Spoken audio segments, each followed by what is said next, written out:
이순신 장군의 위대함에 대해서 알아보겠습니다. 자, 이순신 장군의 함대 1차 출정 전과. 자, 참전 전함 숫자는 조선이 27척, 일본이 53척, 옥포 35척, 합포 5척, 적진포 13척 등. 격침. 조선은 하나도 격침되지 않았고요. 일본은 42척이 격침되었다고 합니다. 전사자는 조선은 없었고요. 일본은 6,920여 명이었다고 합니다. 2차 출정 결과 당항포 해전 및 율포 해전. 자, 격침된 거는 조선은 하나도 없고 일본은 69척이라고 합니다. 나포라는 거는 이제 잡아온 거죠. 세 척은 보너스. 전사자는 조선이 11명, 일본은 1120여 명이라고 합니다. 부상자는 조선은 50여 명. 이때 이순신 장군도 어깨를 다쳤다고 하죠. 일본은 파악이 불가능할 정도라고 합니다.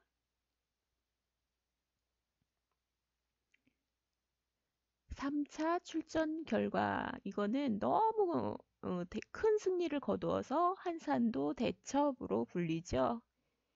격침, 조선은 역시 하나도 없고 격침된 거는 일본은 59척, 주력전함 35척을 포함해서 격침을 했다고 하고요. 전사자는 조선은 약간명, 일본은 8,980여 명, 400여 명이 한산도로 도망하였으나 결국 190명만 살아서 돌아갔다고 합니다. 부상자, 조선은 약간명, 일본은 역시 세기가 어렵다고 하죠.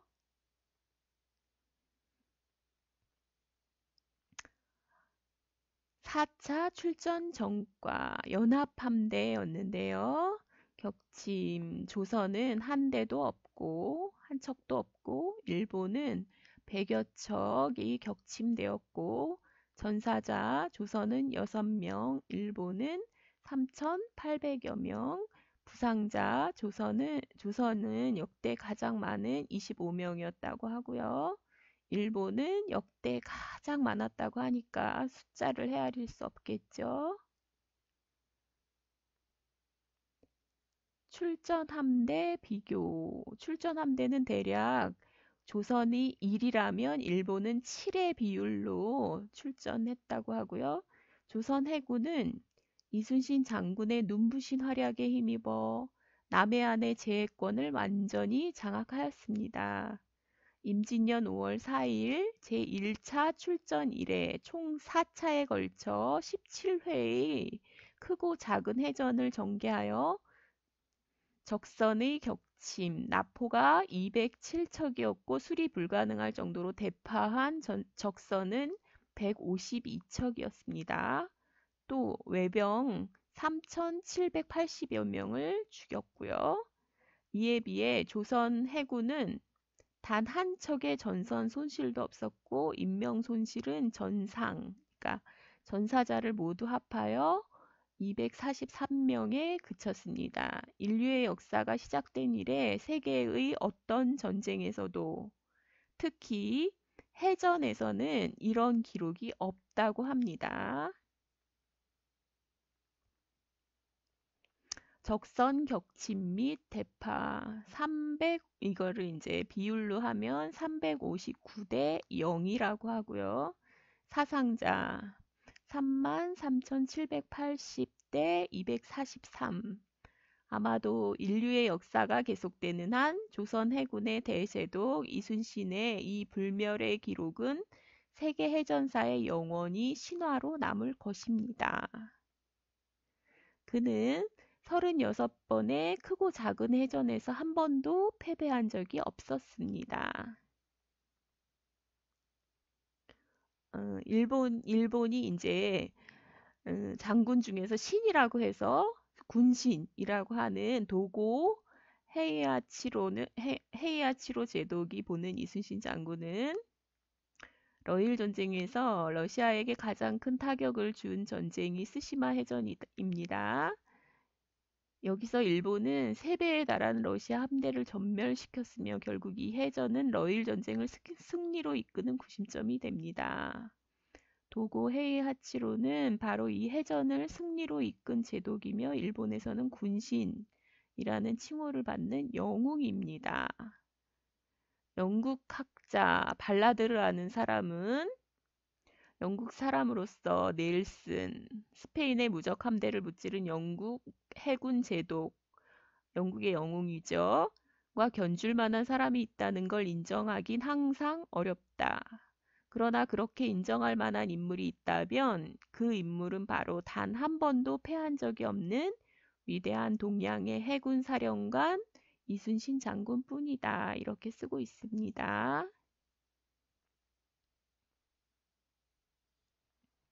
이순신 장군은 30 몇 번이었죠? 35번의 전투에서 한 번도 패한 적이 없었고요.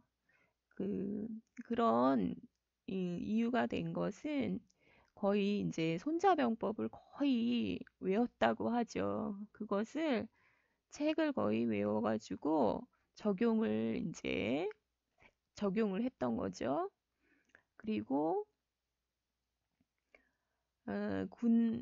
군사들과 함께 꿈을 같이 했다고 해요. 그러니까 꿈이 같지 않으면 전쟁을 하지 말라라는 이제 말을 남겼고, 그 다음에 내가 가야 할 길은 너무나 멀고 나에게 맡겨진 일은 너무나 소중하구나 이렇게 말씀을 하셨죠.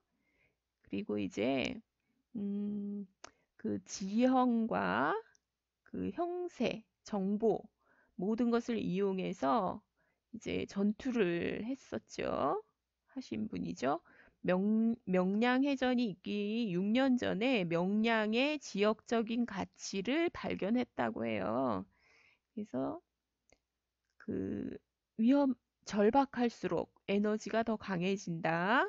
그 다음에 이제 사지에 빠져야 오히려 생존할 수 있다. 이런 말씀을 남겼죠. 옥포해전은 1시간 만에 끝냈다고 하고요. 그러니까 그 이유는 뭐 때문이냐면 이 손자병법에 나오는 졸속의 미학. 그러니까 못나 보여도 좋으니 전쟁은 빨리 끝내야 한다는 거죠.